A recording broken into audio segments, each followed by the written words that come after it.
Buen día, un saludo a todas y a todos quienes están en este salón virtual. Este, Sergio Eduardo Gaspar, ¿sí se me escucha y se me ve? Sí, doctor, sí se le escucha. Perfecto, perfecto, gracias. Pues buenos días, un saludo a todas y a todos, qué bueno que se encuentran pues en este salón virtual de la Escuela Judicial Electoral. Mi nombre es Octavio Vado y me va a tocar participar con ustedes el día de hoy acerca de un tema particularmente interesante, que es el tema de la determinación de las sanciones en los procedimientos sancionadores. Quisiera platicarles un poquito la dinámica a seguir, pedirles que me apoyen con ella, que consiste en lo siguiente. Tengo por aquí una presentación que me gustaría seguir con la finalidad de darles una clase, una sesión pues adecuadamente sistematizada, ¿no? Que no nos perdamos por ahí, no me pierda yo por ahí y si me queda algún tema volando. Y en ese sentido decirles que dejaré un espacio de tiempo hacia el final para preguntas, si tengo alguna respuesta, someterla a su consideración. Y desde luego se vale que ustedes me digan, oiga, doctor, más que una pregunta, tengo un comentario o quiero compartir alguna experiencia. Entonces, adelante, será el momento oportuno. Para lo mismo, bueno, pues como ustedes saben, tenemos aquí en la parte derecha la caja de comentarios, entonces pueden irlas anotando allí y yo, llegado ese momento, cumplidamente las observaré, o si tienen una libretita a la mano con alguna pluma, pues ahí pueden ir anotándolas y más adelante daremos salida a las mismas. Bueno, comentarles también que trataré de platicar algunas experiencias personales, no porque mis experiencias sean relevantes per se, sino porque en mi otra vida, en mi vida entre 2014 y 2020, fui consejero electoral del Instituto Electoral del Estado de Querétaro, un instituto que en ese momento histórico, ahora ya no, pero sí en ese momento, tenía la peculiaridad de que resolvía los peces y los poses. O sea, era la primera instancia de todo el derecho sancionador electoral en el ámbito local y por ende también, bueno, era el Consejo General el que determinaba esto, decidía esto, y la dirección jurídica la que determinaba la procedencia de las cautelares. Entonces me tocó ver y decidir un buen cúmulo de asuntos y esa experiencia, pues desde luego, compartirla con ustedes simplemente en el ámbito de la experiencia. Bueno, sobre la metodología a seguir en la sesión, ¿alguna duda, algún comentario? Si no es así, entonces comenzaríamos. Vamos a poner aquí la presentación.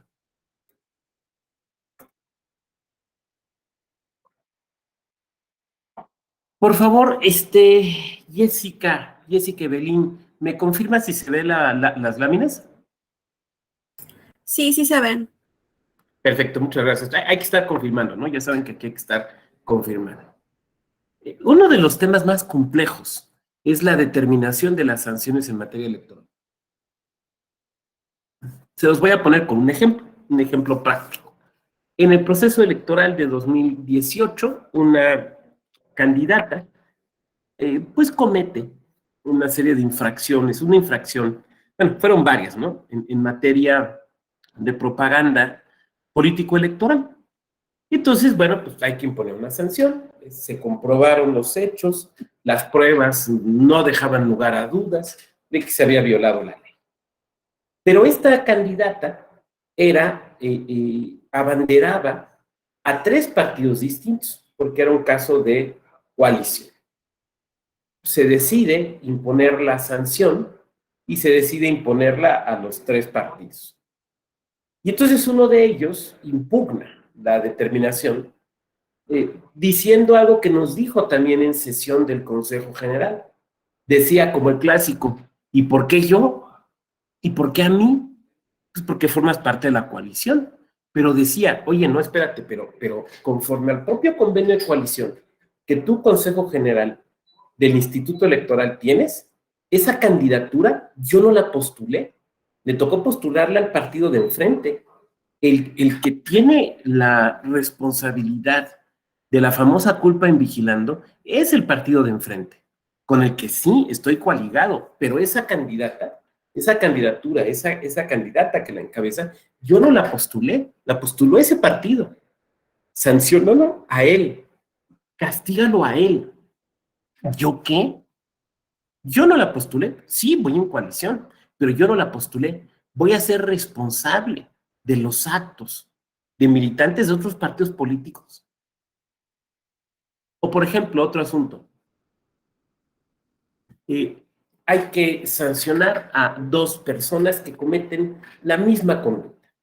La conducta consistió en un acto donde el municipio, bueno, el gobierno municipal de un ayuntamiento, bueno, el gobierno de un municipio entrega, pues ya saben, ¿no? De que tabletas y que material para construcción y demás, donde se realizan actos anticipados de campaña. Actos que realizan el presidente municipal y uno de los regidores. La violación es la misma.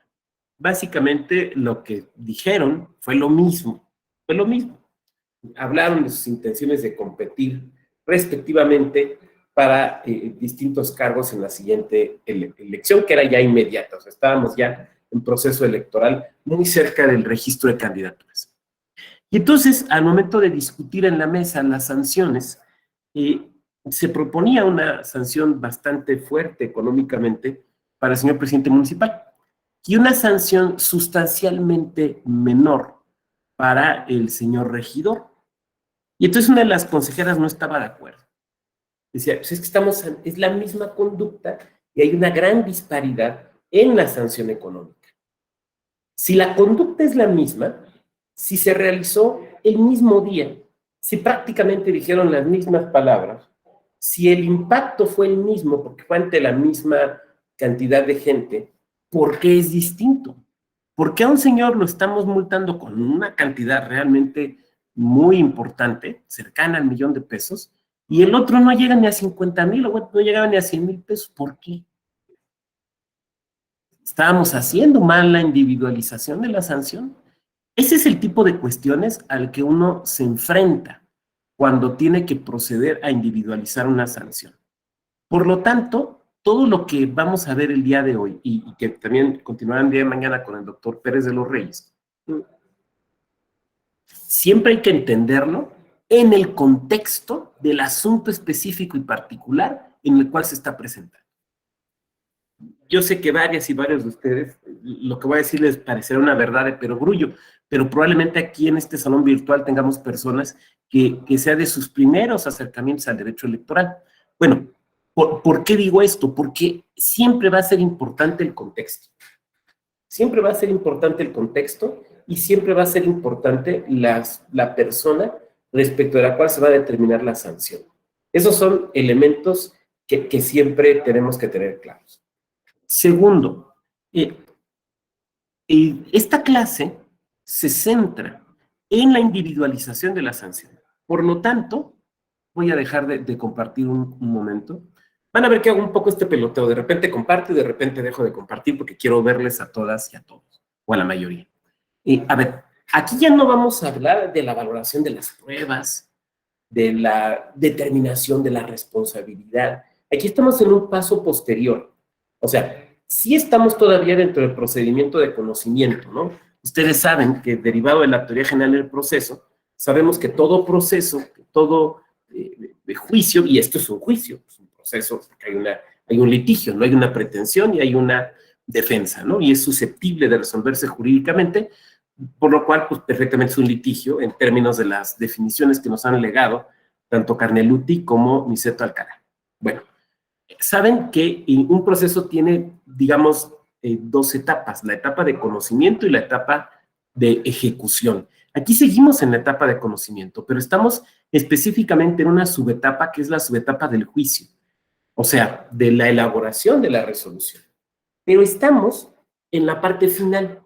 Aquí, cuando llegamos a este momento, ya hemos determinado la existencia de una responsabilidad. Ya hemos determinado, insisto, la existencia de una responsabilidad. 1 y 2.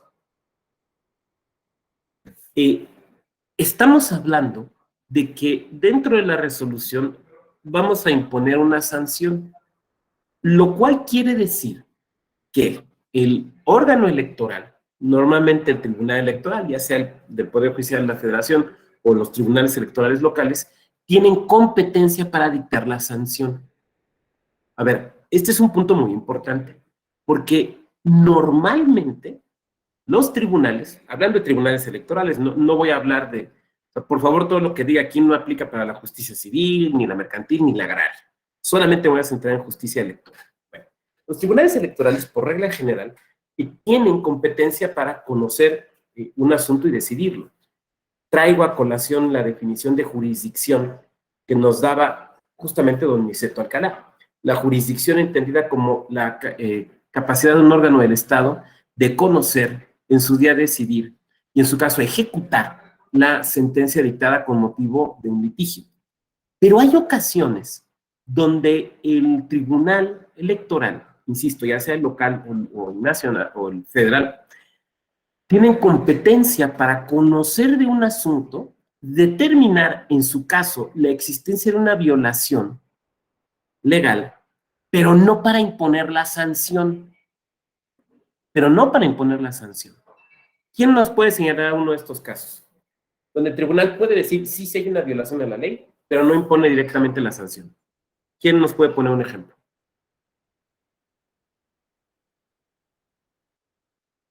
Incluso de su entidad.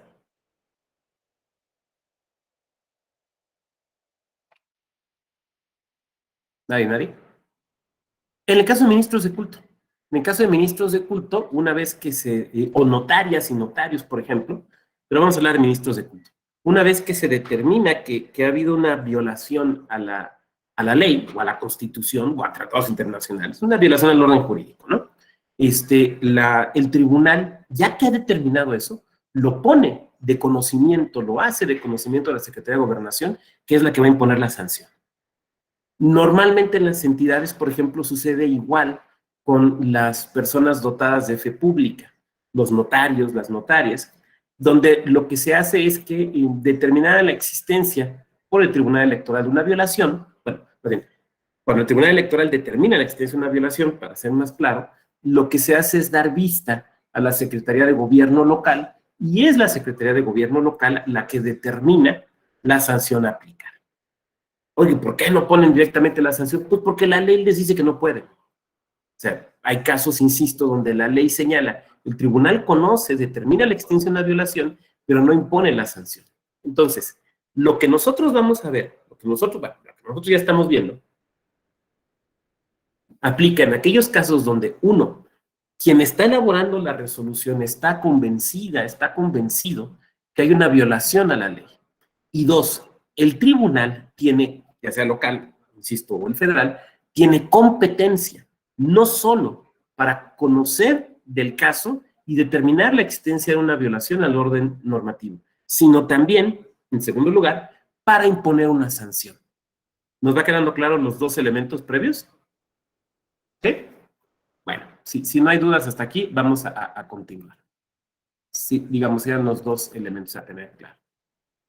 Bueno, desde luego de lo que estamos hablando forma parte del derecho sancionador electoral. Aquí tenemos una breve lámina. ¿Sí se está viendo la lámina? Perdón. Alguien que active su micrófono y me diga si se ve. Sí se ve. Excelente, muchas gracias. Bueno, un breve repaso, simplemente lo pongo para ilustrar acerca de las distintas etapas por las que hemos pasado en materia de derecho sancionador, pero bueno, salvo que ustedes quieran, no me detendría en la parte histórica. Ahora, el derecho sancionador electoral tiene fundamento constitucional. Forma parte de lo que conocemos como el derecho administrativo sancionador y forma parte entonces de todo un entramado jurídico que lo sostiene. Y en primer lugar, desde luego, las disposiciones constitucionales que las tenemos en esta lámina. El COFIPE, ya abrogado, bueno, pues tenía ahí ciertas disposiciones y nuestra Ley General de Instituciones y Procedimientos Electorales en su gran mayoría las recogió de los artículos 440 al 493, hablando de la Ley General de Instituciones y Procedimientos Electorales. Ahora, si hablamos de las legislaciones locales, yo les solicitaría que ustedes revisaran la ley electoral de su entidad y pudieran ubicar, seres materiales sería el argumento, ¿no? Pudieran ubicar en su ley electoral local cuál es el capítulo, el libro, los artículos que nos hablan del derecho sancionador electoral. Probablemente sea similar al federal, va a seguir las mismas líneas, pero seguramente habrá algunas diferencias. El derecho sancionador electoral, y esto es importante tenerlo claro, forma parte de toda una, ¿cómo podemos decirlo? Rama, sí, yo creo que podemos decir rama, aunque a Kelsen no le gustaría, pero podemos decir rama. Forma parte de toda una rama del derecho sancionador público. Esto es muy importante tenerlo claro, porque cuando hablamos de derecho sancionador electoral, vamos a hablar o tenemos que tener en mente necesariamente las reglas del debido proceso. Lo que los americanos le llaman el due process of law, aun cuando no necesariamente es igual el debido proceso americano que el nuestro, porque son procesos distintos.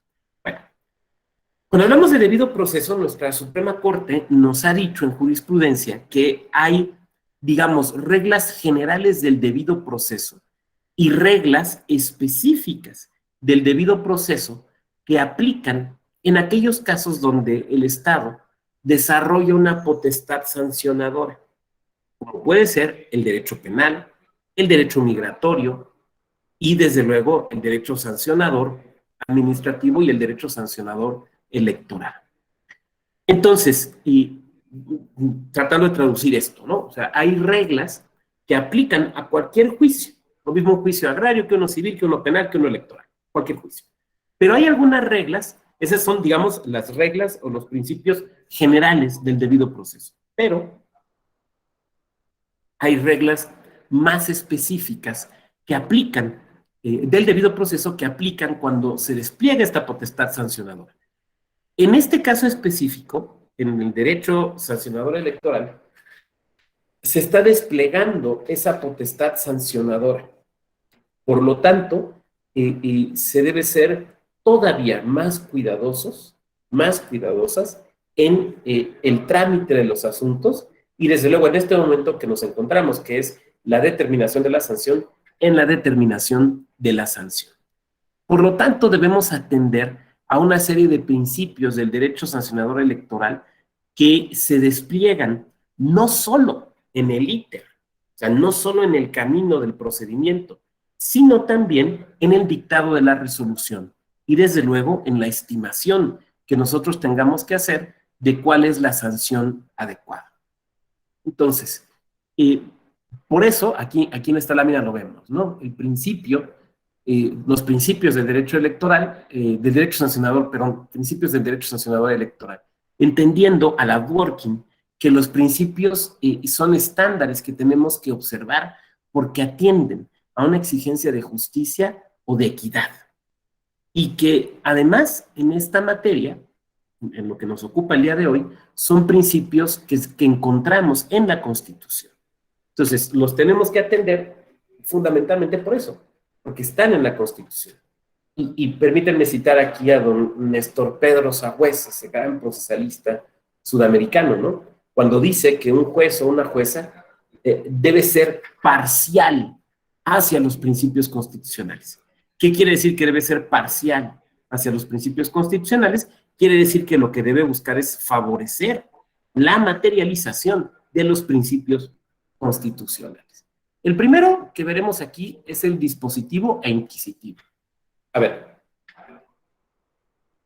uno de los grandes temas que me topaba yo al inicio de mi consejería, en aquella vida en la que les he platicado, es hasta dónde puede hacer la autoridad en un procedimiento sancionador. ¿Hasta dónde puede hacer la autoridad? Y hasta dónde deben hacer los particulares. Porque hay una realidad. A ver, voy a dejar de compartir porque les quiero lanzar una pregunta. A ver, levánteme la manita virtual quien trabaje en algún tribunal o instituto electoral local. Levánteme la manita virtual, por favor. o haya trabajado. Cintia, Cintia Teresa. Cintia, ¿puedes activar tu micrófono, por favor? Sí, ya. Gracias, Cintia. Oye, ¿en dónde tú? Platícanos, ¿en dónde estás? Actualmente estoy en el organismo público de Jalisco. Perfecto, allá con la consejera Paula, ¿verdad? Sí, es correcto. Oye, sin que nos des nombres de abogados, abogadas, ¿qué tal litigan por allá electoral? Si sí le saben muy bien o no, o tú platícanos, a ver. La verdad no he tenido como mucho contacto. No has tenido mucho contacto, perfecto. Muchas gracias, Cintia. A ver, alguien que haya tenido ahí contacto con cómo litigan por allá. Alexis, Yair, adelante, Alexis. Sí, maestro, buenos días. La pregunta es, ¿cómo litigan en materia electoral? Sí, sí, ¿le saben, conocen Ok, realmente ok. o qué tal presentan los escritos? A ver, platícanos. Pues la verdad es que yo sí tuve contacto directo porque yo estuve en la coordinación de lo contencioso electoral del Instituto Electoral de Tabasco, que es un instituto muy distinguido, vaya, porque todavía sigue resolviendo lo que son los procedimientos especiales sancionadores. Sí, Y pues en el tema de, de los abogados, pues es común ver que siempre sea un mismo abogado quien defienda, digamos, en los procedimientos. No es como que ya los conocemos. En todos los procedimientos siempre son, digamos, los mismos. Pero sí me tocó en una ocasión, uno de los últimos procedimientos que se vieron, bueno, cuando yo estuve ahí, que fue todavía este año, hubo un conflicto entre un diputado y una ciudadana. El caso es de que la abogada que representaba al diputado no tenía tanto conocimiento de la materia. Entonces, sí, pues como que los que ya están son los que tienen el conocimiento, pero si alguien nuevo ingresa, digamos, a litigar esta materia, es muy difícil que tenga, o sea, ese conocimiento para poder litigar de manera correcta. Entonces, sí, siempre son los mismos, vaya. y a veces lo notas desde la demanda, ¿no, Alexis? O desde el escrito de Así, contestación, ¿no? así es, desde los escritos ya se ve que, que no tienen tanto conocimiento de la materia. Perfecto, muchas gracias. Manuel Calvillo, ¿querías aportar algo? Adelante, Manuel. Sí, buenos días. Yo quería comentar alguna experiencia que tuve como consejero distrital, de ver cómo litigan los partidos aquí. Pues aquí, bueno, el único, este, nada más lo anecdótico. Les desecharon en tribunales sus recursos de plano porque pues estaban fuera de tiempo. Así creo que está la calidad de los litigantes electorales en los partidos. Gracias, doctor. Gracias, Manuel. Y retomando, Miguel Israel, adelante, Miguel Israel Santoyo, te escuchamos. Muchas gracias, doctor. Muy buenos días a todas y todos.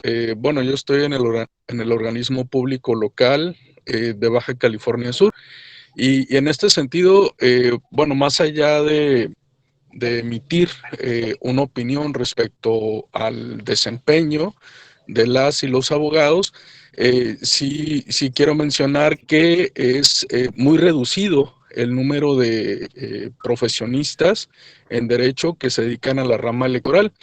Ejemplo de ello, pues es una reciente sentencia emitida por el Tribunal Estatal Electoral de Baja California Sur, en donde se vinculó al Instituto Estatal Electoral para efecto de que aquellas personas que no cuenten con una representación adecuada, el organismo público local tiene que proporcionárselas.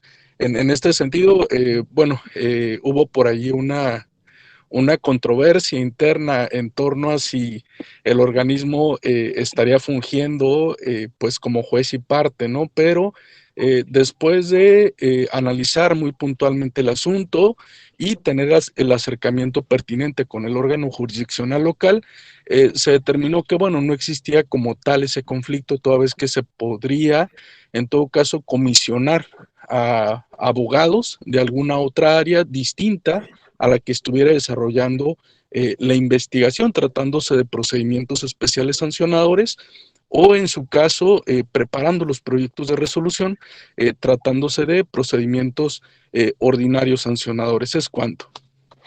Gracias, Miguel. Qué asunto tan interesante. Te pediría, si eres tan gentil, que en la caja de comentarios me pudieras dar los datos de identificación de la sentencia.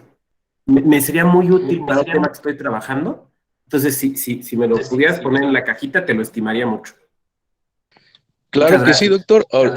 Ahorita estoy en el trayecto a la oficina. Llegando, inmediatamente les comparto el enlace. Gracias.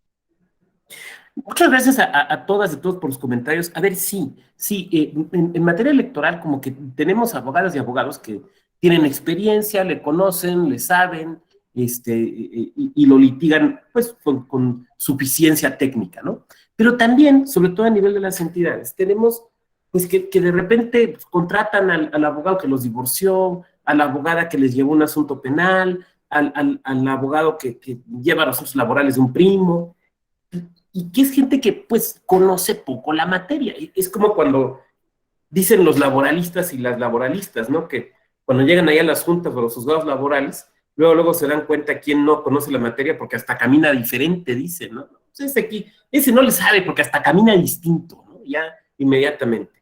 Y yo creo que pasa en todas las áreas, ¿no? La verdad es que si a mí me pusieran a litigar derecho aeronáutico, pues a lo mejor medio meto las manos, pero hasta en el caminadito me van a notar que no es mi área, ¿no? Entonces, nos pasa esto, y en materia electoral lo que yo decía era, a ver, cuando nos llegaban los primeros peces y poses, ¿no? ¿Hasta dónde podemos hacer nosotros?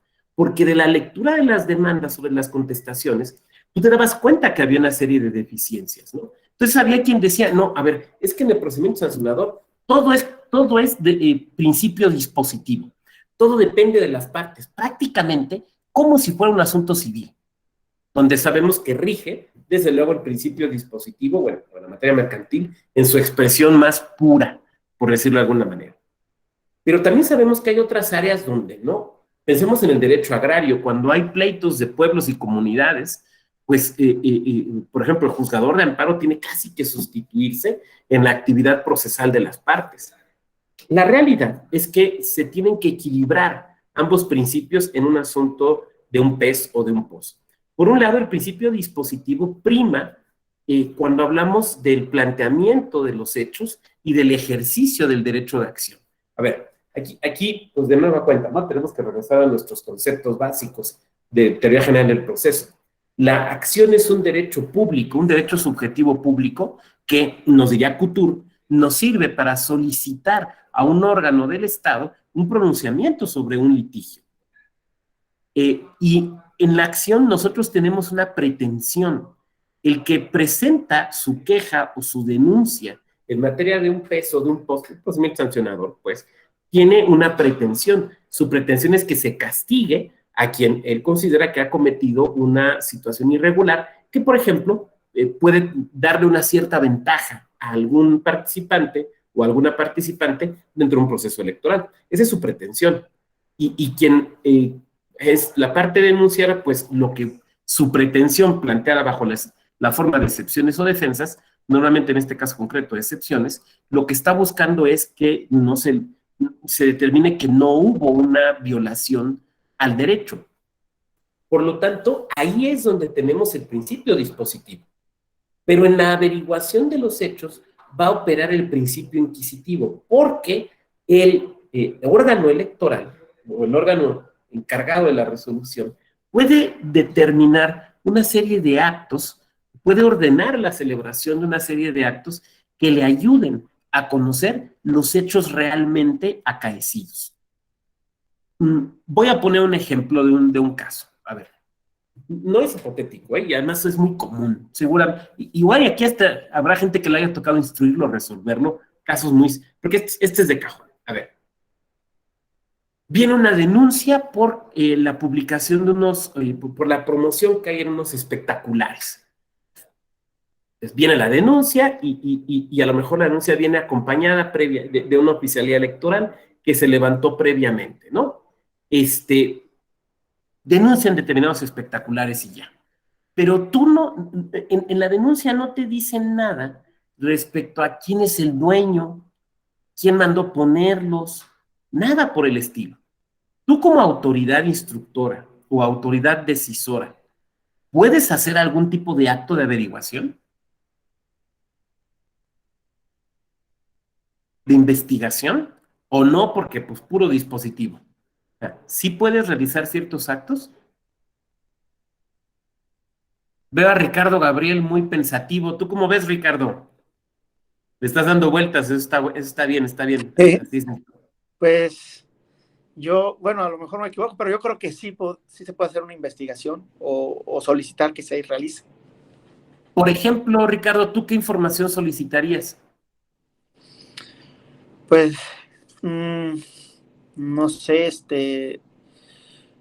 a lo mejor, dependiendo de las pruebas que tenga, de ahí, no sé, alguna, ¿cómo decirlo? Participación que haya tenido el sujeto, ¿no? Demandado. Muy bien, muchas gracias, Ricardo. Muy bien, ¿a quién se le ocurre qué información podríamos solicitar?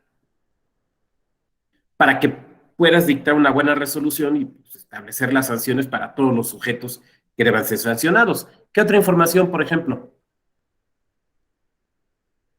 Pues el nombre de la empresa dueña de los espectaculares, ¿no? Entonces, a lo mejor, por ejemplo, quiera un oficio al ayuntamiento para que nos informe qué datos tiene, ¿no? El nombre de la empresa, el domicilio de la misma, en su caso el responsable, porque todos esos anuncios, pues desde luego, tienen que tener una licencia, ¿no? Oiga, pero es que no me lo pidieron. No, no me lo pidieron, pero para poder desplegar a profundidad la competencia de las autoridades, yo necesito acudir al principio inquisitivo y ponerme a averiguar aquello que tenga relación, esto es muy importante, ¿eh? Que tenga relación con los hechos y con las pretensiones y excepciones deducidas, porque en esa parte es donde decía yo hace un momento, prima el derecho dispositivo, o no el derecho, perdón, prima el principio dispositivo.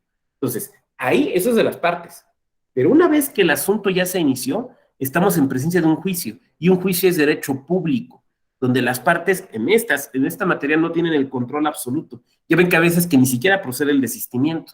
Entonces, por lo tanto, ahí sí ya podemos desplegar propiamente el principio inquisitivo, lo cual nos permitiría, por ejemplo, en este caso específico, saber si tenemos que sancionar a un particular y en su caso poder establecer cuál pudiera ser la sanción adecuada.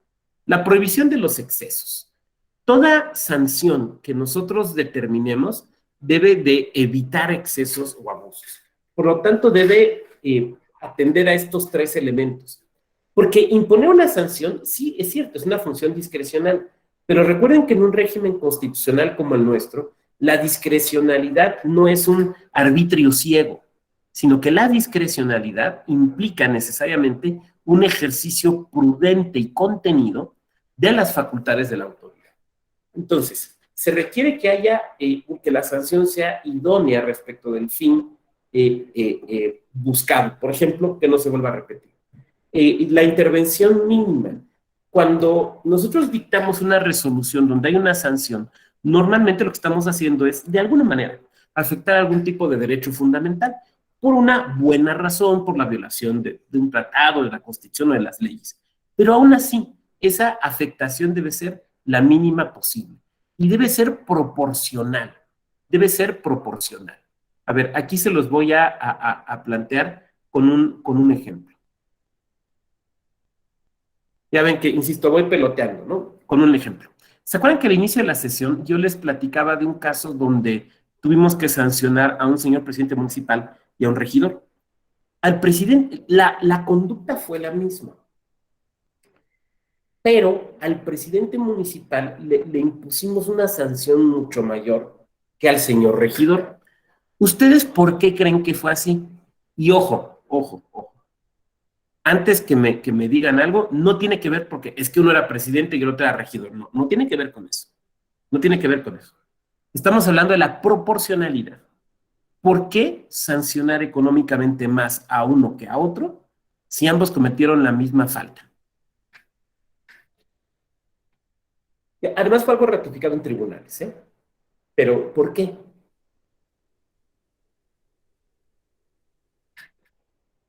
porque nos caía más gordo el presidente municipal. Adelante, Humberto. Sí, muchas gracias. Buenos días, doctor.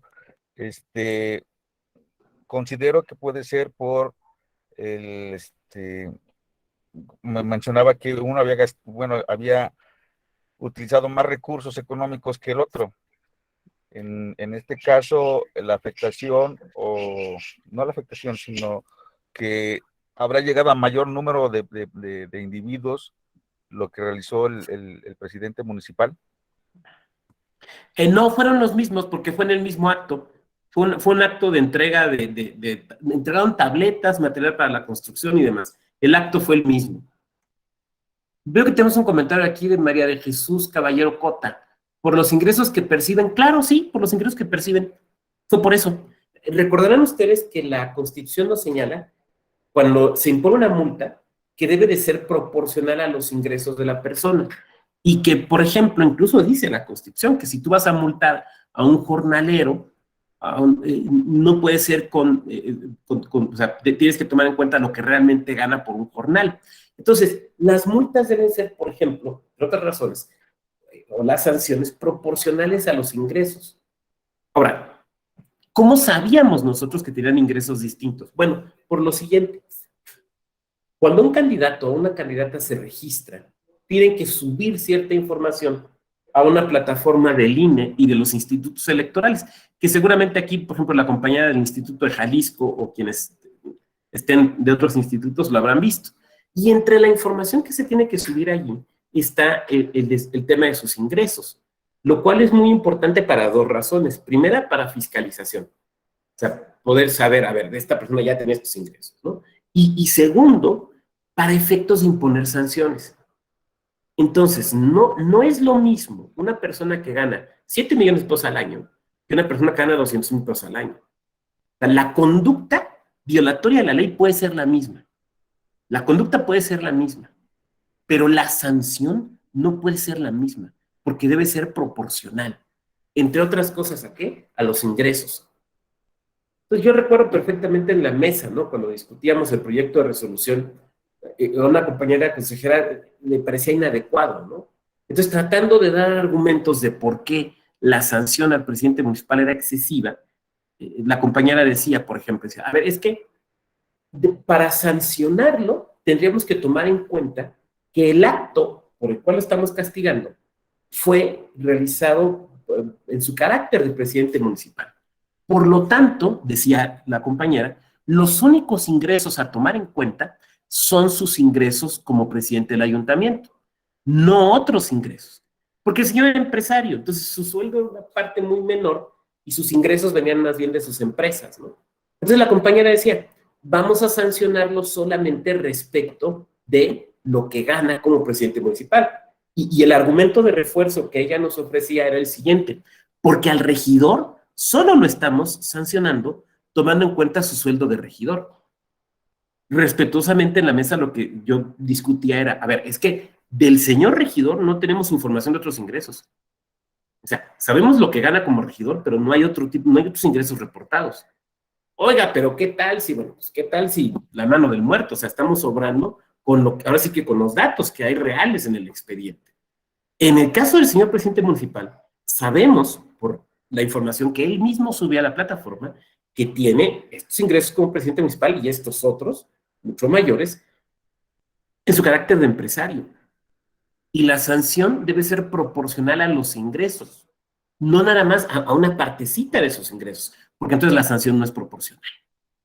Entonces, sancionar a una persona con 20,000 pesos puede ser muy duro para esa persona, pero sancionar a una persona que gana 4 millones de pesos al año por 20,000 pesos, lo único que vamos a conseguir es que nos digan, ahí están los 20 y voy a volver a violar la ley, ahí te van otros 20 de una vez, para que ya ni te molestes. ¿Me van siguiendo? Entonces, por eso es importante este tema de la proporcionalidad. Me voy a regresar a la presentación.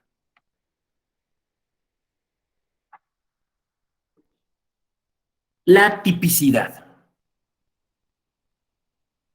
La sanción, la conducta que se conoce en un PES o en un POS debe ser una conducta típica. Típica quiere decir que debe estar señalada en ley y debe estar precisados sus elementos. Por eso, cuando tú elaboras un proyecto de resolución de un PES o de un POS, tú tienes que decir, y de hecho normalmente así se hace, ¿no? ¿Cuál es el objeto de la litis? Pues el objeto de la litis es saber si fulanita de tal o si fulanito de tal violó la ley porque, por ejemplo, incluyó en sus mensajes de propaganda el rostro de menores de edad sin el consentimiento de quien legalmente pudiera darlos. Bueno, entonces, a ver, para imponer la sanción, tú tienes que observar que los elementos del tipo se hayan cumplido. Esto es como materia penal, ¿eh? O sea, de hecho, para quienes se dediquen o se hayan dedicado al penal, lo verán con mucha claridad. Que los elementos del tipo se hayan cumplido. Entonces, lo primero que tú tienes que tener muy claro es cuáles son los elementos del tipo que debe ser sancionado. Y si se cumplen o no los elementos del tipo. Por tanto, si tú eres el abogado o la abogada de la persona denunciada, tú igual tienes que tener muy claro cuáles son los elementos del tipo. Pero a ti te basta con destruir uno. Te basta con destruir uno. Porque con un elemento del tipo que tú destruyas, ya no se puede imponer la sanción. Ya no se puede imponer la sanción. Pensemos, ¿no? Si el tipo es, por ejemplo, colocar propaganda político-electoral en lugar prohibido, son dos los elementos del tipo. Son dos los elementos del tipo. Tú tienes que demostrar que uno de los dos no aplica, no opera. O los dos, pero con uno, con uno. Por eso, en teoría, y remarco, en teoría, es más fácil ser quien defiende que ser quien denuncia. Porque quien denuncia, para conseguir una sentencia condenatoria, necesita acreditar todos los elementos del tipo. Este es muy sencillo, de 2, pero puede haber de 3, de 4, de 5, ¿no? Tienes que acreditar todos los elementos del tipo. Quien defiende, basta con que consiga tirar, consiga que no se pruebe un solo elemento del tipo para que gane el asunto. Porque la autoridad no puede decir, a ver, de 5 elementos se comprobaron 4, entonces, pues está más cerca de ser sancionable que no, hay que imponer sanción. No, señor. Para que usted imponga una sanción, se tienen que comprobar los 2 o los 3 o los 4 o los 5 elementos del tipo. Todos los elementos del tipo. Por eso entonces hay que atender a la tipicidad.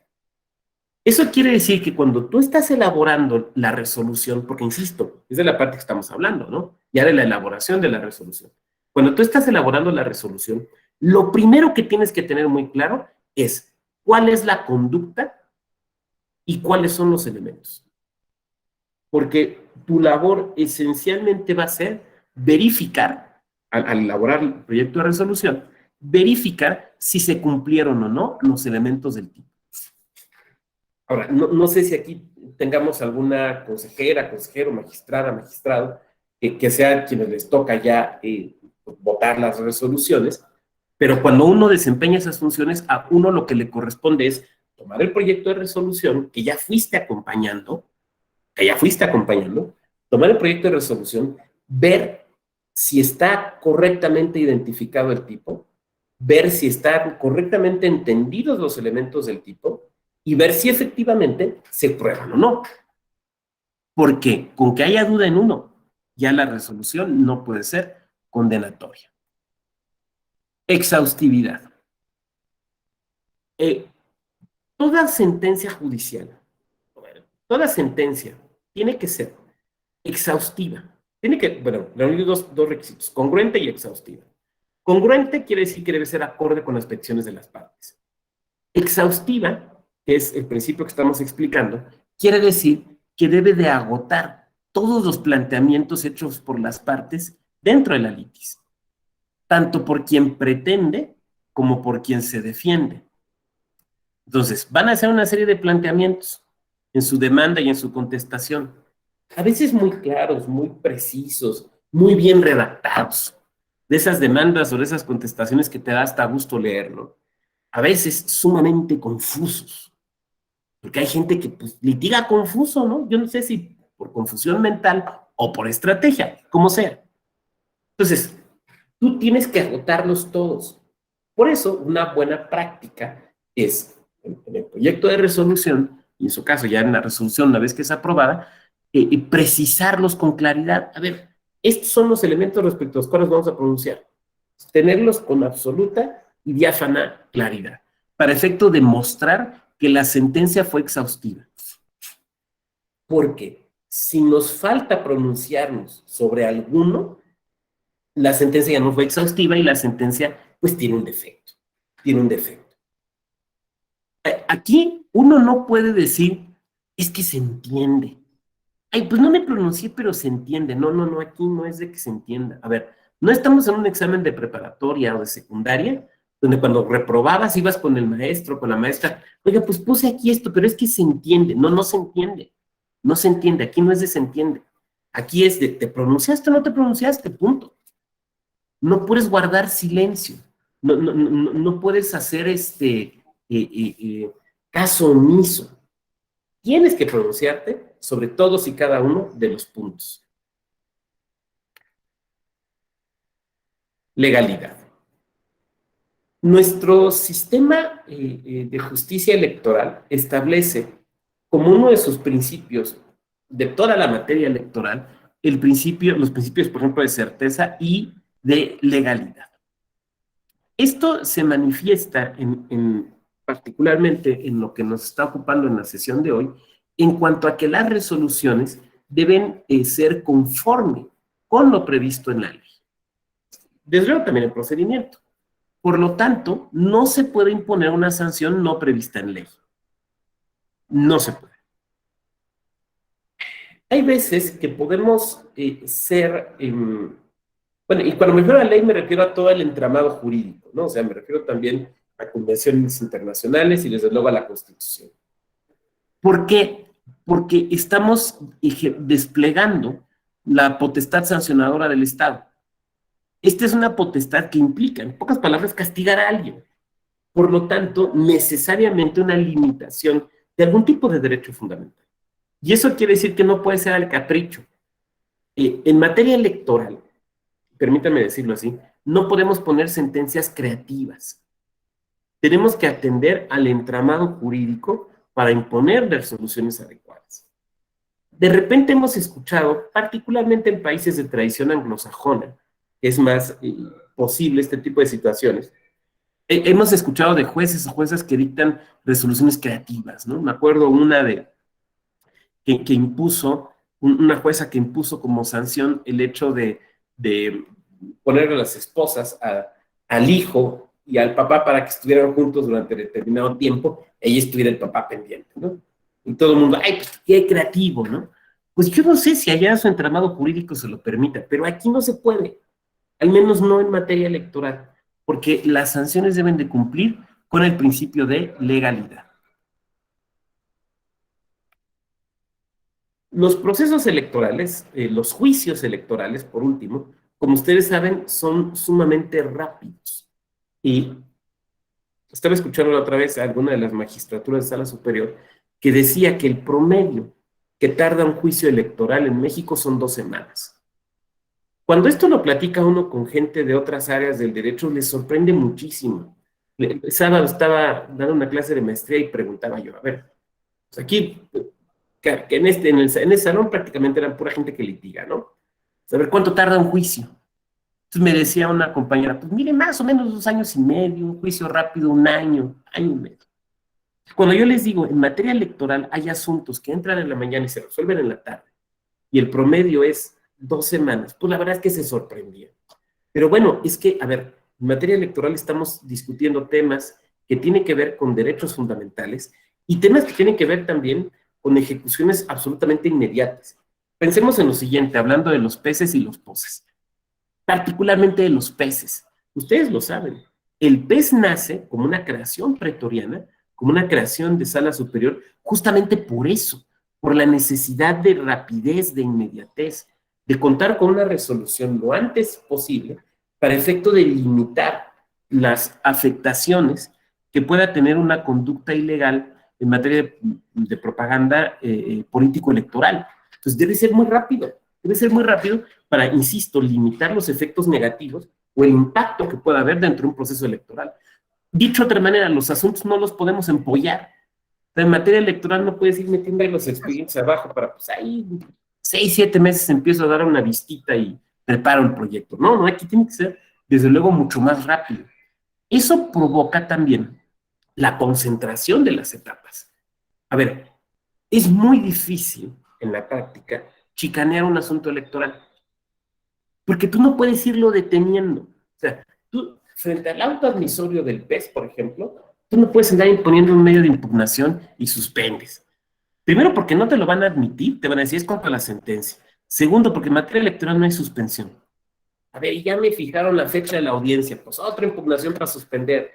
A ver, ya se desahogó la audiencia, pues otra impugnación. Ya me citaron para otra, están requiriendo oficios a tal autoridad. A ver, voy a impugnar y voy a suspender el procedimiento. No, nada de eso. Lo cual nos obliga entonces a un dictado muy rápido, muy inmediato de las resoluciones. La irretroactividad de la ley es otro elemento que tenemos que considerar en el dictado de la resolución, el famoso no reformatio imperius, ¿no? Me van a decir que eso es derecho penal, sí, también aquí aplica. La presunción de inocencia, siempre se debe de operar la presunción de inocencia. De hecho, ahorita me voy a regresar sobre esto, y bueno, el famoso non bis in idem. Bien, a ver, se los voy a plantear con un caso particular. Ahí les va el caso, para hablar esto de la presunción de inocencia. Ahí les va el caso. Es un caso real que me tocó atender. Se presenta una denuncia contra un partido político, desde luego, y contra un candidato o precandidato del mismo, que era presidente municipal. Entonces pide licencia para contender. Pero supuestamente, poco antes de dejar la presidencia municipal como titular, se realiza una reunión en algún auditorio, en algún salón de esta presidencia municipal con funcionariado público, y en esa reunión él, pues, prácticamente les pide el voto y que se organicen para apoyarlo y que lleven gente, todo ese tipo de cosas. Entonces viene la denuncia y no se hizo oficialía electoral. Lo que se presentó fue un audio. Fue un audio el clásico, ¿no? Se ve que alguien adentro del saco traía metido, o en una bolsa traía el celular y prendió para grabar, ¿no? Entonces, pues una grabación muy deficiente, donde pues aparentemente pues escuchaban todas estas palabras de voz del señor presidente municipal denunciado. En ese momento presidente con licencia. Entonces viene la denuncia, el asunto ya se imaginarán cómo se politizó, porque pues obviamente en sesión el representante del partido que presentó la denuncia, pues hizo mucha laraca del asunto, ¿no? Ahí estábamos encima. Entonces en el periodo de instrucción, pues uno va siguiendo como consejero responsable o como consejera, pues uno va siguiendo la instrucción del asunto, ¿no? A ver, pues hay que oír la grabación. Entonces uno escuchaba la grabación y uno decía, híjole, pues si es su voz, pues lo que está diciendo sí es grave. Es una situación que amerita un análisis muy detenido y cuidadoso. Y en una de las discusiones que teníamos de estos asuntos, una compañera dice, para mí no hay duda, esa es su voz. Por lo tanto, yo creo que sí tenemos que sancionar, porque lo que dice está del caramba, ¿no? Y en ese momento yo me acordé de un antiguo programa de televisión, que seguramente no les tocó porque pues, yo soy mayor que ustedes, pero ahí está en YouTube, que se llamaba Replays, aunque usted no lo crea. Y en ese programa, que yo vi muy chiquito en los 80s, me acuerdo mucho que una vez presentan a un imitador de Humphrey Bogart. ¿Se acuerdan ustedes de la película Casablanca, no? Aquella donde Humphrey Bogart dice, de todos los bares del mundo tenía que llegar al mío, cuando vea que llega una mujer, ¿no? Muy famoso Humphrey Bogart. Y uno escuchaba, dividían la pantalla, ¿no? Entonces ponían de un lado a Humphrey Bogart hablando en Casablanca y del otro lado al imitador, y uno decía, igualito, ¿no? Igualito. ¿Cuál es la distinción? Y después ponían a un experto de los años 80, con la tecnología de los años 80, que ponía a analizar las voces. Y demostraba algo muy interesante, que aunque para nuestro oído las voces fueran las mismas, en un análisis técnico, tecnológico de la voz, no era igual. Los graves y los agudos no eran los mismos. Entonces presentaba, por ejemplo, unas gráficas de graves y agudos, pues no eran los mismos, ¿no? Pero lo que él decía es que nosotros, es tan buen imitador que nosotros no lo notamos, ¿no?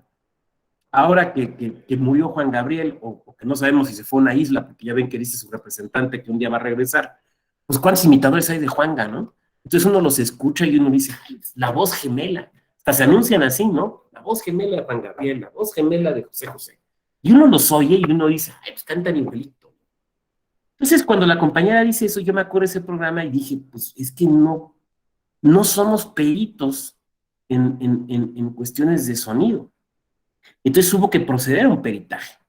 Me van a decir ustedes, pero es que no procede, no, sí. A ver, las partes no pueden ofrecerlo, pero la autoridad puede ordenarlo, ¿eh? Esa es otra cosa.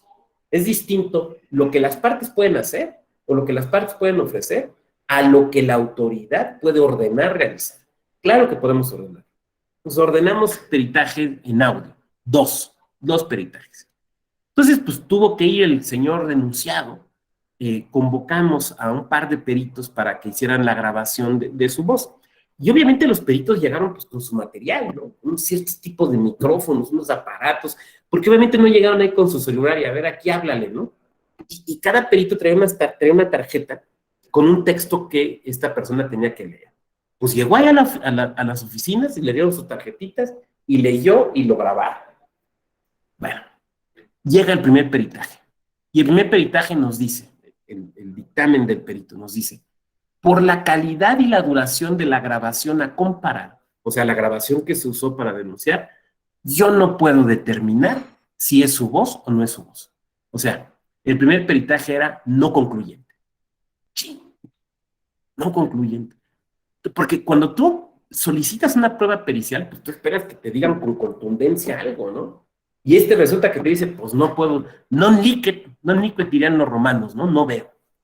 O sea, esperar el segundo peritaje, 2-3 días después, ya se imaginarán. Llega el segundo peritaje y nos dice, a ver, atendiendo a estas y estas razones y presentándonos ahí una serie de datos técnicos, concluyo que no es su voz. Que no es su voz. Entonces tenemos dos peritajes. Uno que nos dice, no sé, y otro que nos dice, no es su voz. El proyecto que se somete a nuestra consideración, ¿qué es lo que dice? Pues lo que dice es que no se puede determinar que sea su voz, por lo tanto, pues no se le puede sancionar. Y en sesión, recuerdo yo que la compañera, y lo digo porque es público, o sea, no podría revelar lo que no es público, desde luego, pero pues, los asuntos se votan en sesiones públicas, entonces, claro que todo lo que pasa en la sesión pública se puede decir. Y la compañera me acuerdo que en sesión todavía seguía insistiendo, no, es que para mí sí es su voz. Y yo decía, respetuosamente, obviamente, ¿no? Perdón, pero usted no es perita. Ya tenemos la opinión de los peritos. Para eso los llamamos. Y uno nos dice, no se puede determinar, y otro nos dice, no es. Entonces, vamos a suponer, compañera consejera, que tuviéramos duda. Si hay duda, no se puede condenar. Porque indubio pro reo. Pero es que esto no es derecho penal, no, pero es derecho sancionatorio. Y esa es una de las reglas que yo mencionaba hace aproximadamente 30, 40 minutos, del debido proceso en su versión más estricta, que aplica justamente en estas materias, cuando estamos hablando de potestad sancionadora del Estado. Ante la duda, no se puede castigar. Oiga, doctor, pero no, ante la duda no se puede, porque lo que vas a hacer es afectar un derecho fundamental. Debe haber una absoluta convicción de la autoridad de que sí hubo, de que sí se dan los supuestos fácticos y el supuesto normativo.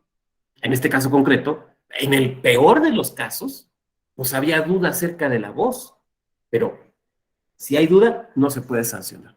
Un asunto muy interesante, ¿eh? Bueno, es que en materia electoral todo es interesante, por eso me dedico a esto, pero ese en particular me pareció un asunto muy, muy interesante. Bueno, esto ya lo han visto ustedes, ¿no? El procedimiento sancionador como una serie concatenada de actos que llevan un cierto orden y una cierta lógica. Por lo tanto, por eso no nos los podemos brincar. Y además, con otro elemento muy importante a observar. A ver, esto es derecho público. Como es derecho público, no está sujeto a la disposición de las partes. O sea, las partes no te pueden decir, no quiero que haya audiencia. No, es que tiene que haber audiencia. Pero es que yo no quiero, no voy a ir. A ver, una cosa es que usted no quiera y que no venga, ese es su derecho. Porque a final de cuentas, acudir o no a una audiencia cuando es en tu beneficio, pues es una carga procesal, ¿no? Pero si usted no quiere venir, pues no venga.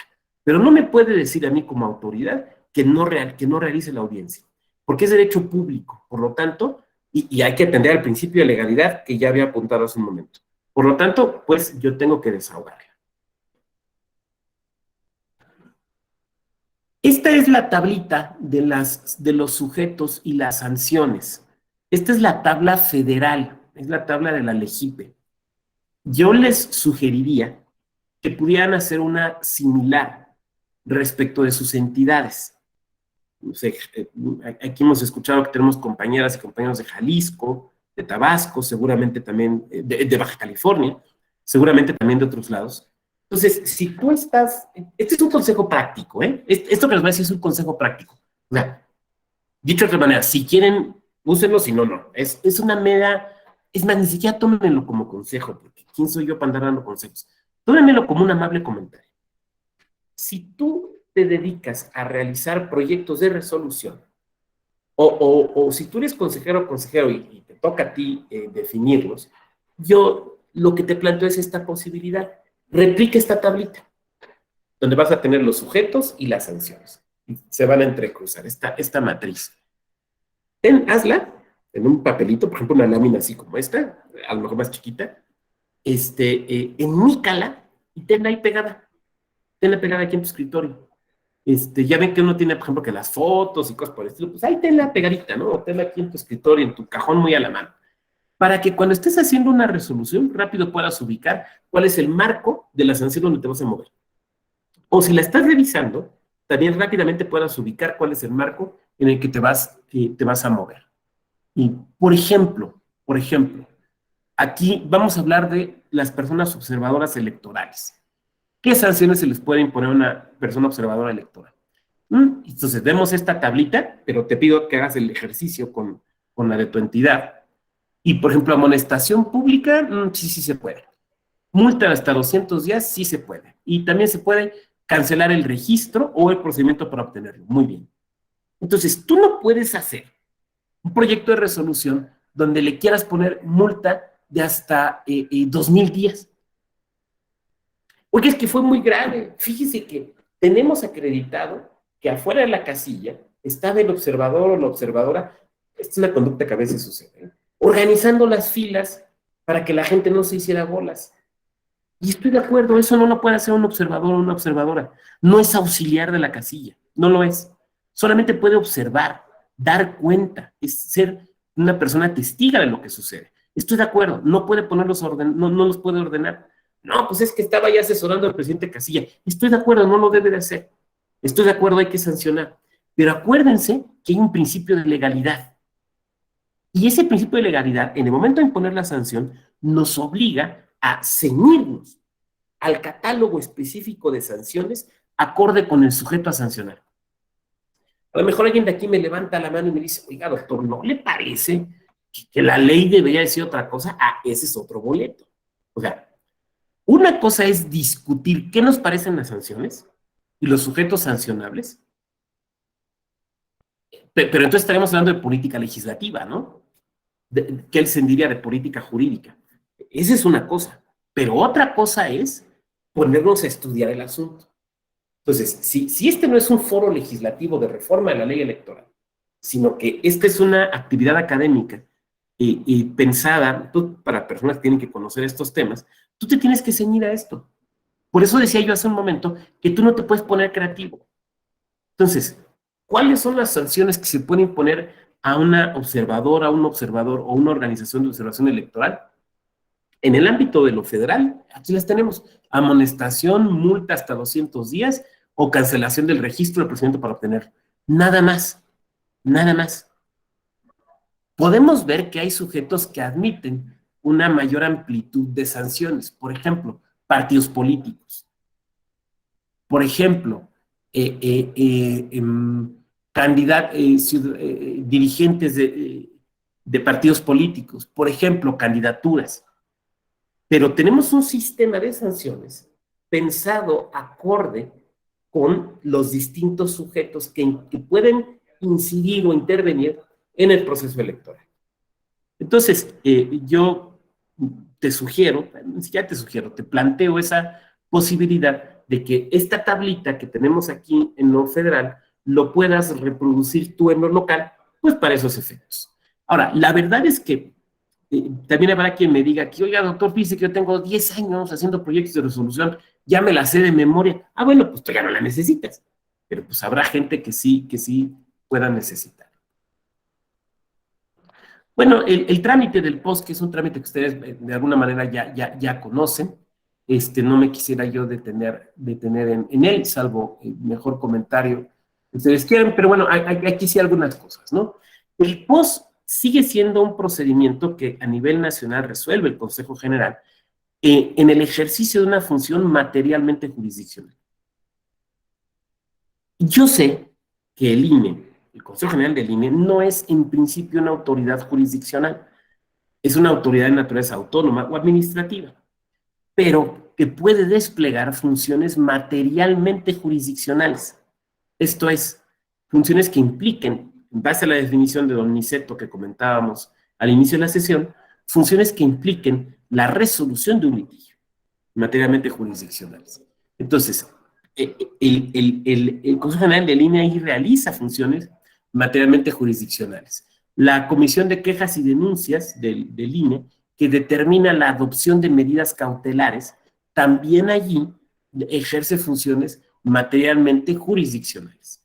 Y el órgano instructor es propiamente la unidad técnica de lo contencioso electoral. A ver, aquí voy a dejar de compartir porque les quiero lanzar una pregunta. Ahí les doy una pregunta. A nivel nacional, a nivel de los POS y los PES nacional, quien determina la procedencia de las cautelares, de las medidas cautelares, es una comisión del Consejo General del INE. ¿Estamos de acuerdo? La Comisión de Quejas y Denuncias. Bueno, mi pregunta es la siguiente. ¿Esto se debe replicar en las entidades? O sea, en las entidades, de igual manera, debe ser una comisión de quejas y denuncias del OPLE quien determine la procedencia de las cautelares, ¿sí o no?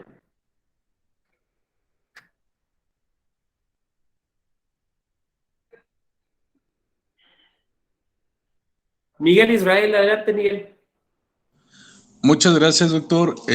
Bueno, pues a mí me parece que atendiendo a la naturaleza de las medidas cautelares que tienen por objeto precisamente que cesen los efectos, hasta en tanto se resuelve el asunto de fondo, me parece que sí correspondería en todo caso a las comisiones de quejas y denuncias y de procedimiento contencioso electoral, en tanto a la dirección encargada de la substanciación, implementar las medidas de protección que correspondan y diseñar el plan de seguridad, específicamente tratándose de violencia política contra las mujeres en razón de género.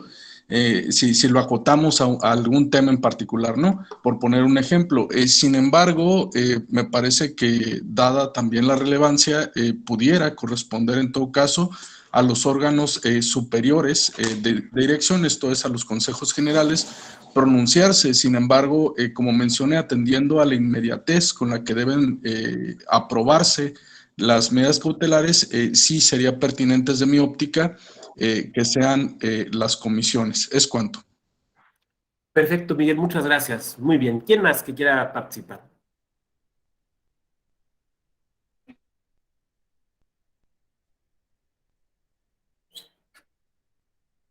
En Querétaro, el procedimiento era que quien instruía y admitía era la dirección jurídica, digamos el símil de la unidad técnica de lo contencioso.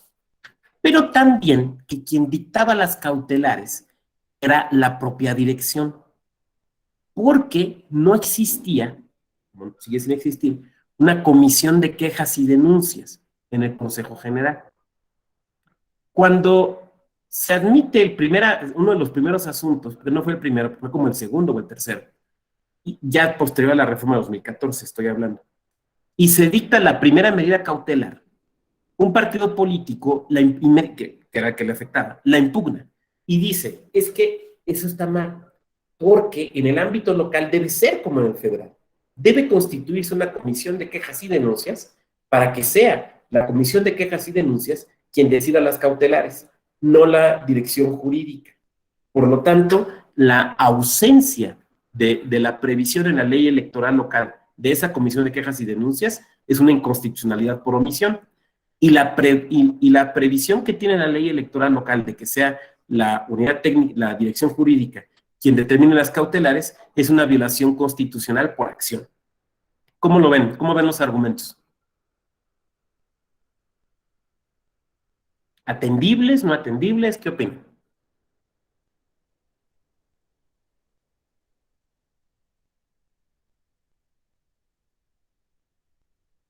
No, el Tribunal Electoral del Poder Judicial de la Federación los desestimó. ¿Por qué? Porque lo que dijo el tribunal fue lo siguiente. A ver, hay peces y poses locales y federales. El pez era un pez en particular. El pez federal está regulado en la LEGIP. Y ahí quien dicta las cautelares es la Comisión de Quejas y Denuncias. Pero eso está previsto para violaciones que provengan o que estén impactando en un proceso electoral federal, no para lo local. En lo local, cada entidad realiza el diseño procesal por medio de su legislatura que le parezca adecuado. Por lo tanto, no existe esa obligación ni de contar con quejas y denuncias, con comisión de quejas y denuncias, ni de contar con una comisión que exprofeso dentro del Consejo General lo determine. Ahí entonces las entidades tienen autonomía de decisión, tienen su autonomía normativa. Entonces no es necesario.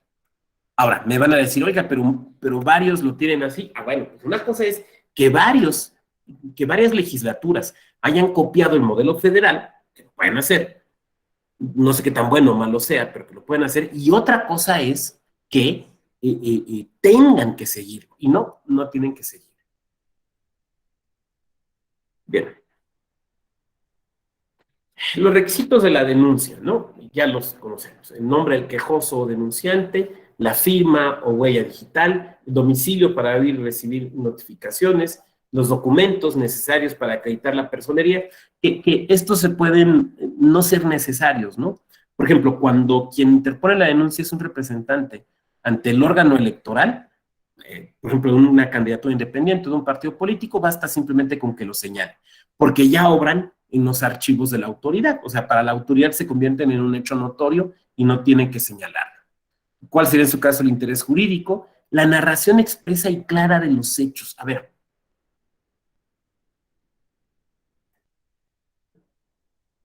¿cuáles son los hechos que tenemos que narrar? Tienen que reunir los siguientes requisitos: que sean ciertos, o sea, que hayan acaecido en la realidad, que sean ciertos, que sean precisos y que sean comprobables. Ah, y el cuarto, que sean relevantes.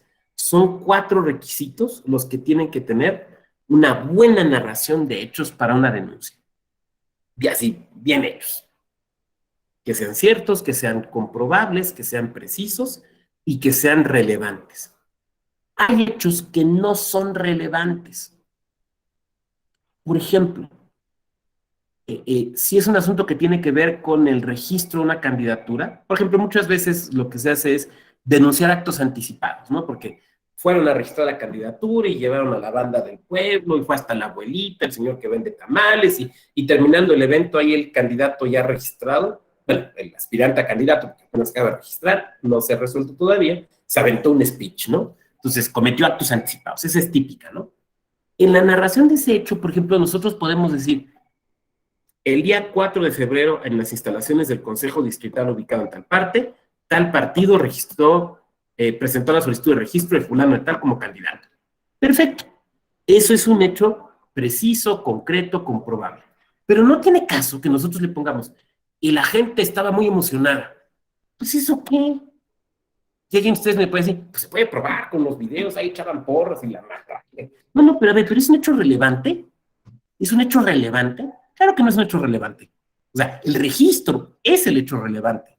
El estado de ánimo de quienes estaban presentes, eso no es un hecho relevante.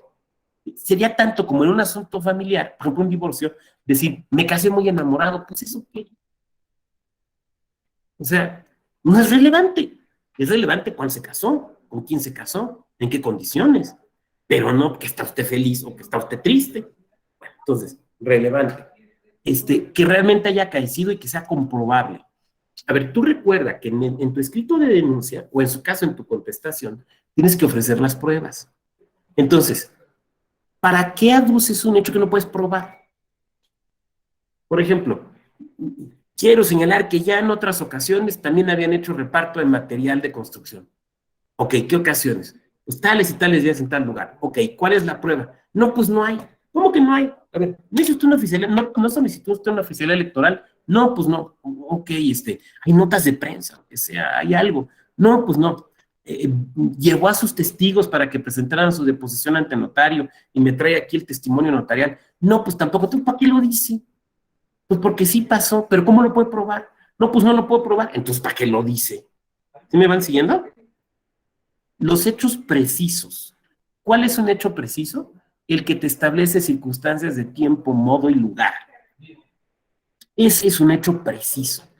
Tiempo, modo y lugar. Tú debes, cuando estás redactando un hecho, esto que estoy platicando es más para quienes, digamos, litigan que para quienes resuelven. Yo sé que quienes resuelven pues, analizan todo esto y se darán cuenta, ¿no? Tú tienes que precisarlo con diáfana claridad. Voy a poner un ejemplo electoral.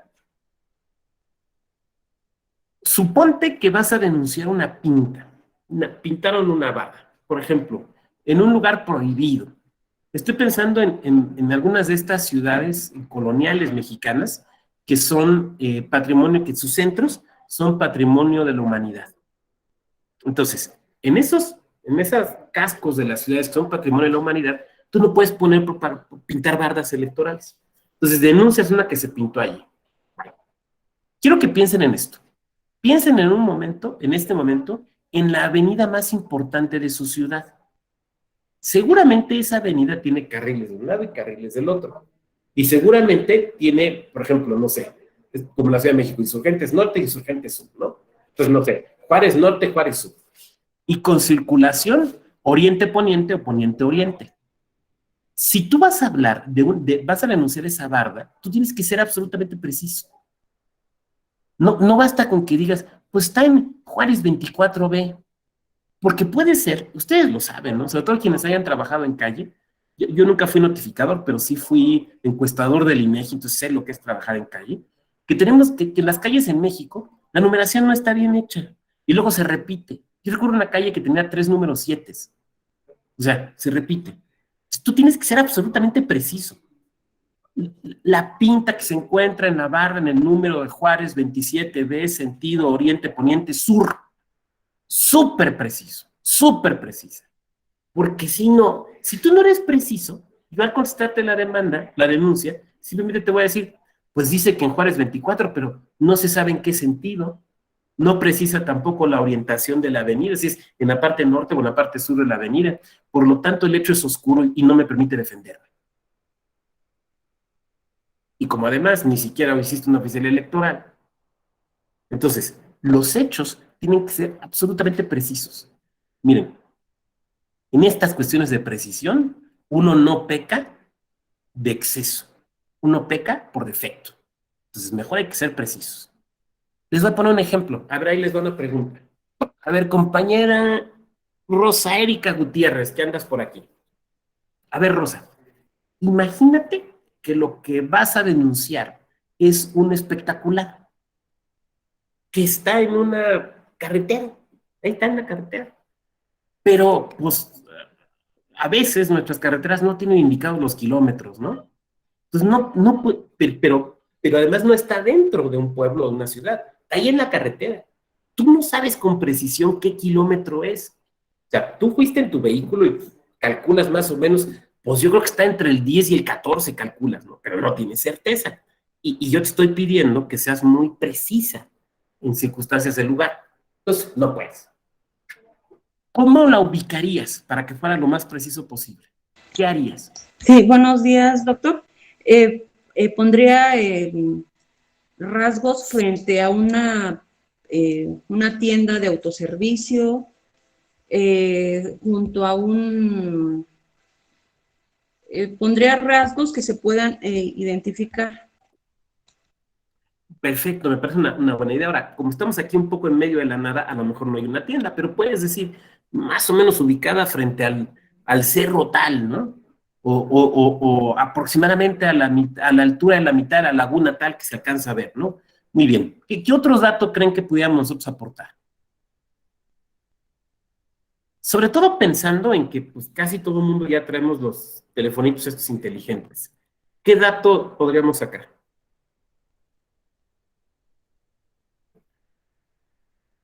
Las coordenadas, ¿no? A ver, Emanuel Rivera, adelante.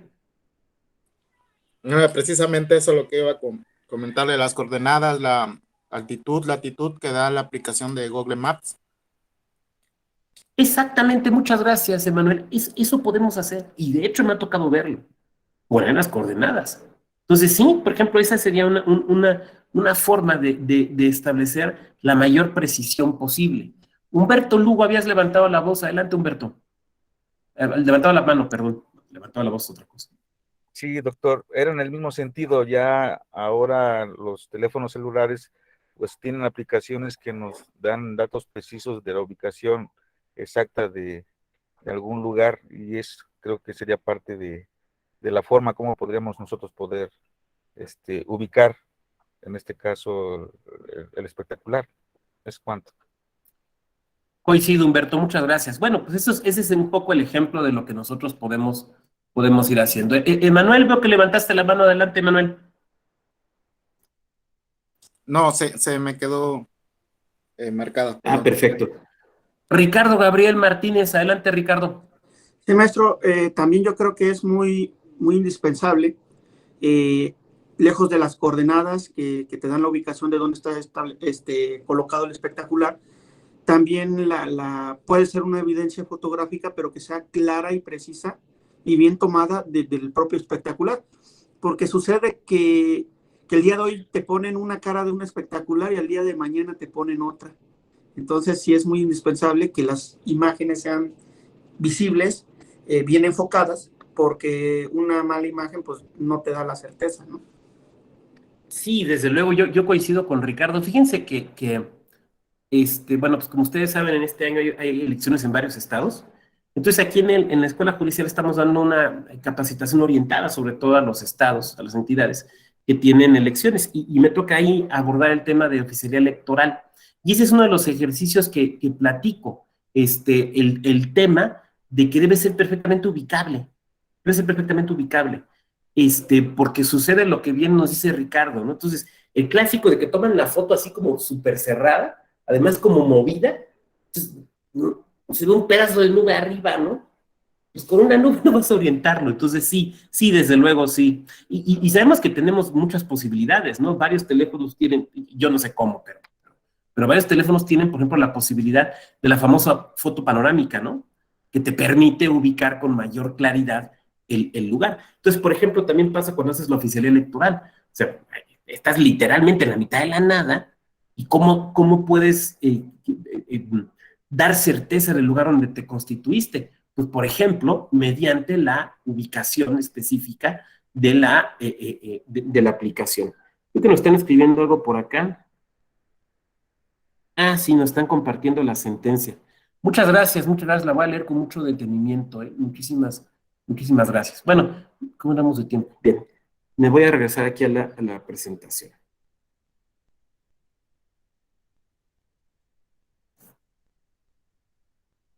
Bueno, esto es sobre el tema del trámite. No me quisiera detener tampoco ya más en esto. El tiempo para revisar la investigación sobre los hechos, que se puede ampliar. El PES, el PES, a ver, el PES procede, ustedes lo saben, por conductas muy específicas. A ver, violación a la base tercera del 41 constitucional, el 134, el párrafo octavo, propaganda gubernamental, promoción personalizada, ¿no? Contravenir normas sobre propaganda política o electoral, actos anticipados de campaña o de precampaña, y también ya lo sabemos, primero por pues, interpretación de los tribunales, después por reforma de paridad, que cuando se presenten denuncias o de oficio por hechos relacionados con violencia política contra las mujeres en razón del género. Aquí es importante distinguir cuándo el asunto puede ser local y cuándo el asunto puede ser federal. Hay una contradicción de criterios ya de nuestra sala superior, que lo que establece es que cuando tú tengas duda de la competencia frente a la presentación de la denuncia, porque la duda se puede presentar por muchas razones. Por ejemplo, se realiza un acto anticipado, pero la persona llama, por ejemplo, a votar por ella en las próximas elecciones. Pero las próximas elecciones en el lugar son concurrentes. Entonces, ¿dónde está teniendo impacto? ¿En lo federal o en lo local? Y de entrada no lo sabes. Entonces, cuando esto sucede, el criterio que ha establecido, en contradicción de criterios la sala superior, es que prima facie aceptes la competencia. Porque no puedes traer peloteando a los particulares, a los justiciables, a las y los justiciables. Entonces, prima facie aceptar la competencia. 2, a partir de las pruebas que se ofrezcan, porque aquí estamos hablando de la admisión de la denuncia, entonces falta la contestación, falta la audiencia. Entonces, a partir de estos elementos que se aporten, tú puedes sostener la denuncia, sostener la competencia o declinarla, a partir de los elementos que tengas. Si la sostienes, bueno, pues, y si la declinas, tienes que remitir el asunto, tienes que remitir el expediente, desde luego, a la autoridad responsable. Los requisitos del escrito de denuncia, bueno, no repetiré lo que hemos visto de los hechos, pero sí que aquí se puede señalar cuáles son las medidas cautelares que se están solicitando. Alguien hablaba por aquí incluso de medidas de protección. Sí, desde luego, sí, desde luego. Bueno, este es el procedimiento que ustedes también ya vieron. Bien. Resolución del PES, que estamos en resolución, por propaganda transmitida en medios distintos a la radio y televisión. Por ejemplo, es el típico caso de las pintas, ¿no? Que es tal vez de lo que más haya denuncias. Concluida la audiencia, el vocal ejecutivo de la Junta deberá turnar a secretaria el expediente completo, a la sala regional especializada, perdón, el expediente completo, exponiendo las diligencias que en su caso se hubieran llevado a cabo, así como un informe circunstancial.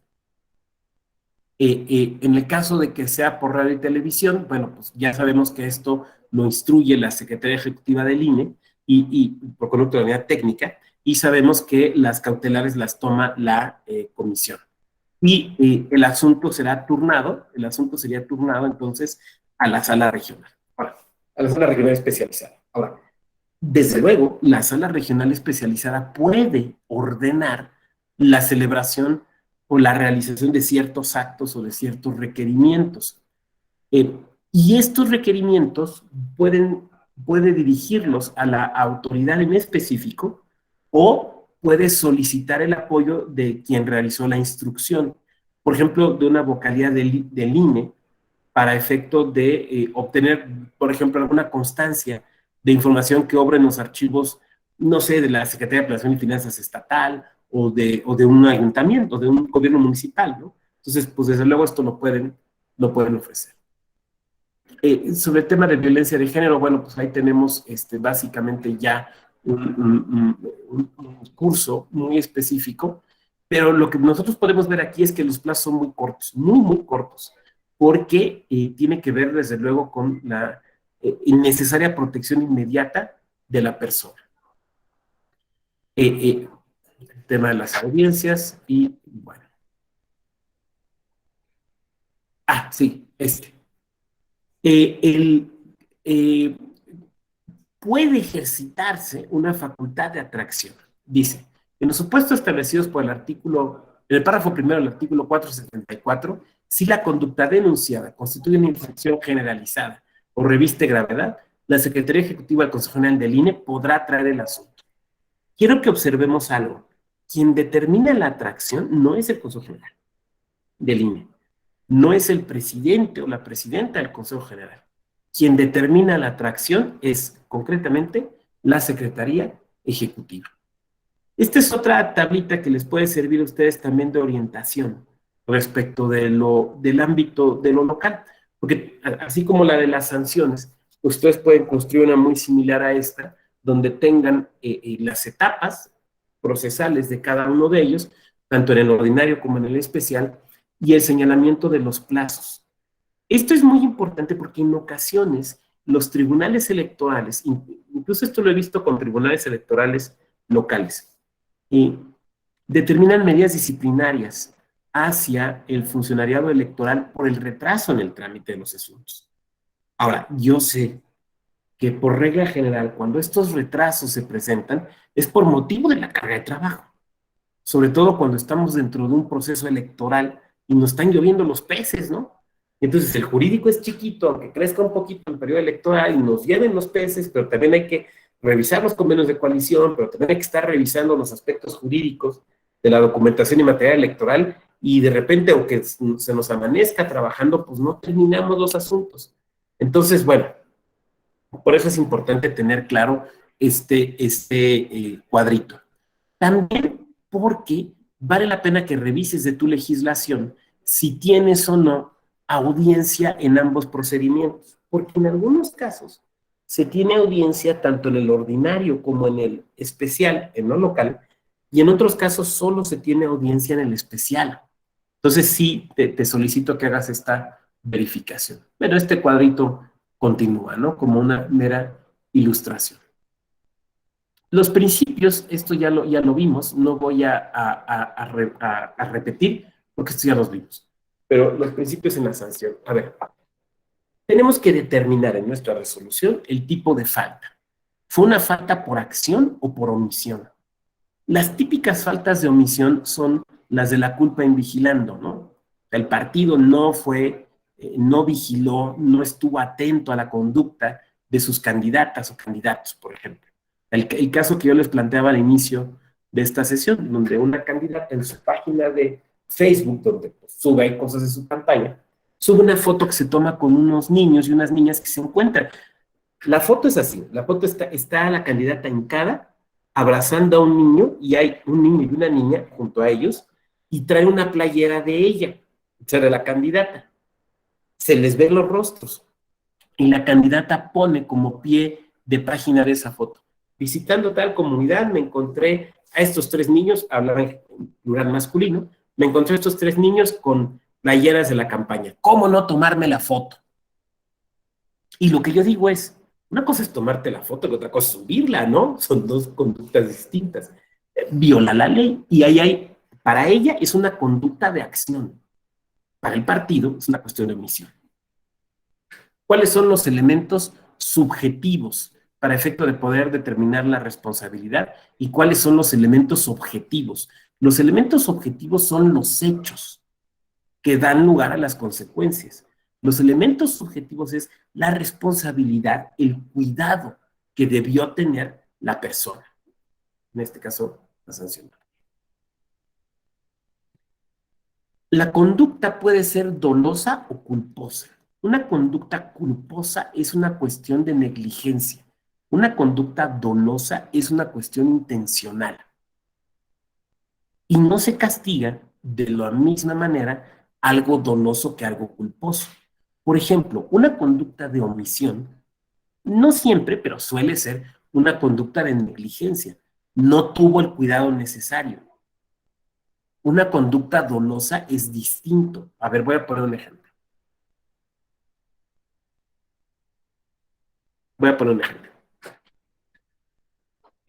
Cuando se aprueban por ejemplo, los lineamientos para que aparezcan menores en propaganda político-electoral, cuando se aprueban en un órgano administrativo electoral, pues están presentes los partidos, ¿no? Pero además se les notifican. Entonces, el partido no puede decir que desconocía la norma. No puede decir eso, porque se le notificó. A ver, se te notificó, y luego hasta en las resoluciones uno lo señala, ¿no? En tal fecha fueron aprobados estos lineamientos. En dicha sesión estuvo presente el representante del partido denunciado. Con tal fecha se le notificaron al partido denunciado. El partido no puede decir, pues es que no sabía, es que no me fijé. Ay, califícamela como culpa. No, tú sabías. Entonces, vamos, aquí pasa mucho también por la responsabilidad del órgano administrativo de dar a conocer adecuada y oportunamente sus decisiones. Muy bien, me regreso. La situación del infractor. Primero, ¿es una conducta reiterada? ¿Existe reincidencia? La reincidencia se va a dar cuando ya se había presentado con anterioridad la misma conducta, ya fue sancionada y la sanción quedó firme. ¿Se fijan? Vuelvo a repetir. La reincidencia se va a dar cuando esa conducta ya se había presentado, ya fue sancionada y la sanción quedó firme. Son 3 elementos a considerar. Entonces, no basta con que para que haya reincidencia tú digas, no, pues es que ya lo había hecho. Ok, ya lo había hecho y se le había iniciado un procedimiento, sí, y lo castigaron, no, porque pues pudo probar tal cosa, pero en realidad sí lo había hecho, no, entonces no hay reincidencia. A ver, ¿ya lo había hecho? Sí. ¿Se le denunció? Sí. Y ya se le condenó, no está en trámite. No, entonces no hay reincidencia.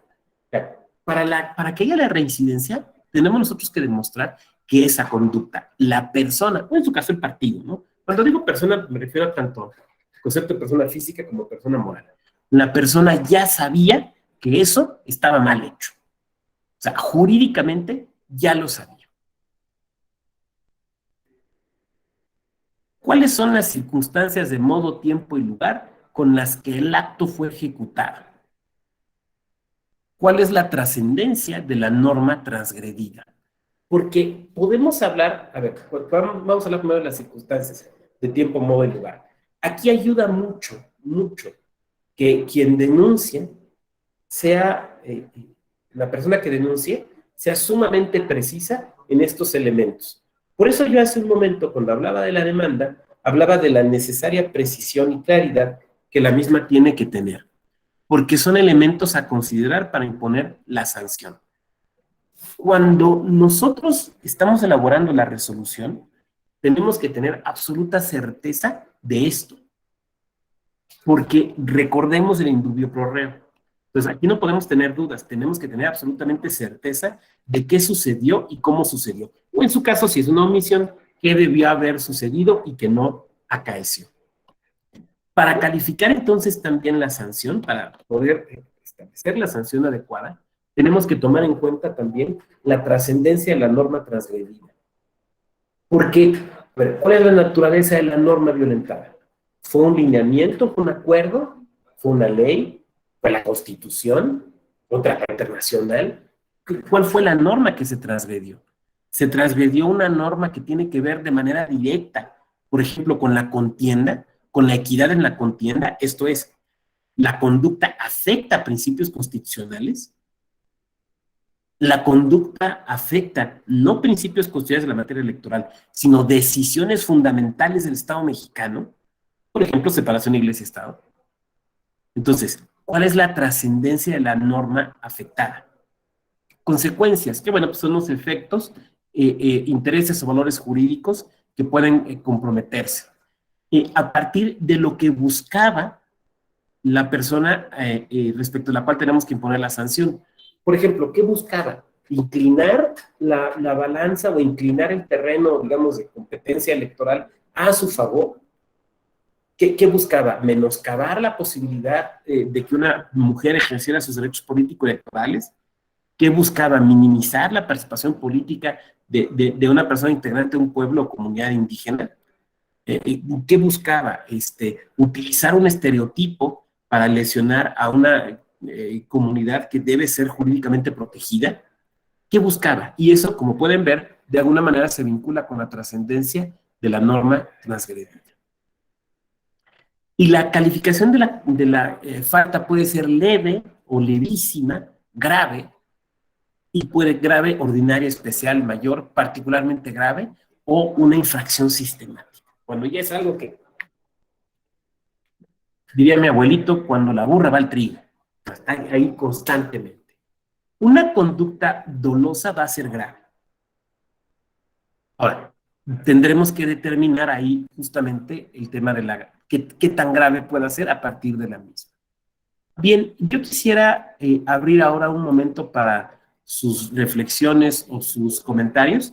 Son las 10:44 y tengo que salir unos 5 minutitos antes porque mi siguiente clase empieza a las 11, pues para alcanzar a conectarme. Y quiero dejarles un buen tiempo para sus comentarios, reflexiones, e insisto, se vale que nos compartan sus experiencias. Entonces, adelante, quien quiera hacer uso del micrófono, solamente si levanta su mano, por favor.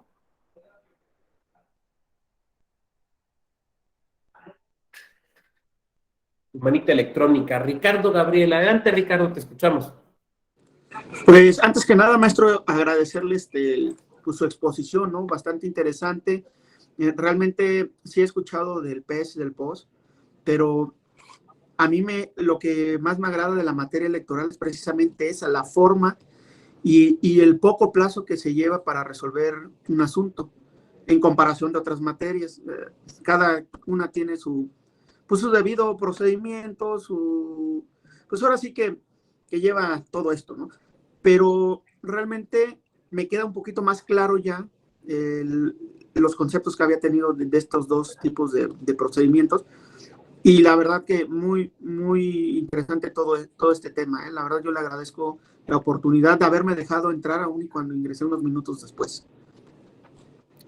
Gracias, Ricardo. La verdad es que la materia, digo, por eso me dedico a esto, ¿no? Una vez me preguntaba a mi hijo, si pudieras dedicarte a lo que te gusta, ¿qué harías? Y pues la verdad es que en lo que estoy me gusta mucho, me encanta la materia electoral. Estoy metido en esto desde el 91, ¿no? Desde antes de que la mayoría de ustedes nacieran, porque uno nunca se aburre y siempre hay cosas nuevas, ¿no? Por ejemplo, en esto de los peces y los poses, pensemos en algo. A ver, en las elecciones de 2018, que no son tan lejanas en tiempo, ¿no? Nadie hablaba de TikTok. Pero ya para las elecciones de 2020, las de Coahuila e Hidalgo, ya hubo asuntos donde se discutieron temas de TikTok.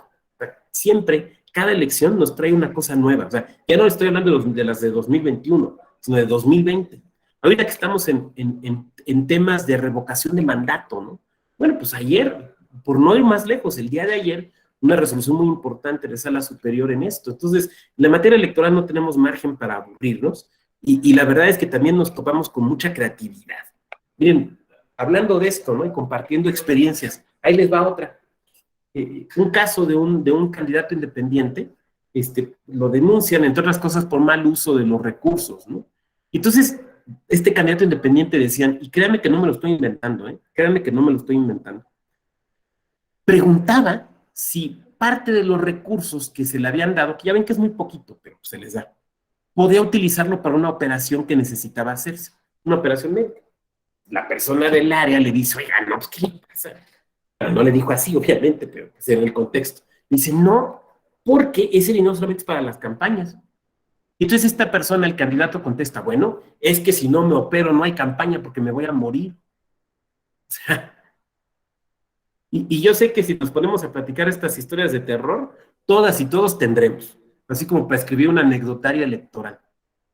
Y si alguien quiere escribir su anécdota, nos la manda al blog Axis y con mucho gusto la publicamos.